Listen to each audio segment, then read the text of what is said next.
Yes, I see nothing. As she paused, her head began to move from side to side. A spirit is looking. At you? Yes. Do you recognize the spirit? I'm not sure. I think it might be Edward.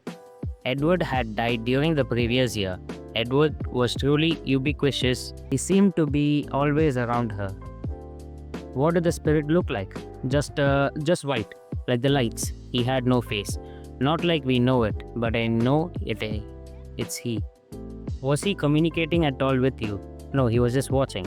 Was he listening to what I was saying? Yes, she whispered. But now he's gone. He just wanted to be sure I'm alright. I thought about the popular mythology of the guardian angel. Certainly Edward in the role of the hovering, loving spirit watching over her to make sure she was alright. Approached such an angelic role. And Catherine had already talked about guardian spirits. I wondered how many of our childhood myths were actually rooted in a dimly remembered past. I also wondered about the hierarchy of spirits, about who became a guardian and who a master, and about those who were neither, just learning.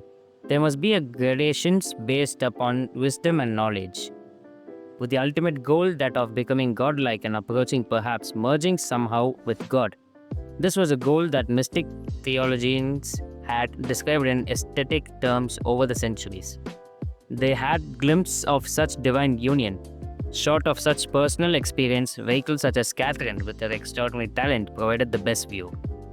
Edward had gone, and Catherine had become silent. Her face was peaceful, and she enveloped in serenity.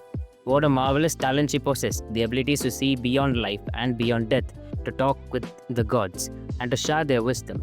We were eating from the tree of knowledge, no longer forbidden. I wondered how many apples were left. Carol's mother, Minette, was dying from the cancer that had spread from her breast to her bones and liver.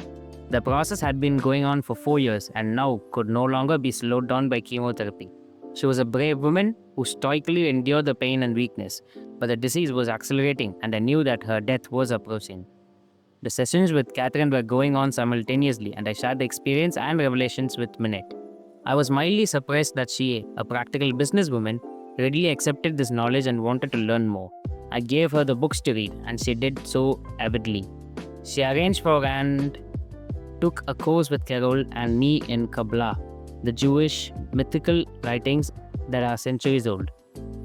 Reincarnation and the in-between planes are just basic tenets of Kabbalistic literature, yet most modern-day Jews are unaware of this. Minette's spirit strengthened as her body deteriorated. Her fear of death diminished. She began to anticipate being reunited with her beloved husband, Ben. She believed in the immortality of her soul, and this helped her endure the pain. She was holding on to life, awaiting the birth of another grandchild. Her daughter, Donna's first baby. She had met Catherine in the hospital during one of her treatments, and their eyes and words joined peacefully and eagerly. Catherine's sincerity and honesty helped convince Minette that the existence of an afterlife was indeed true.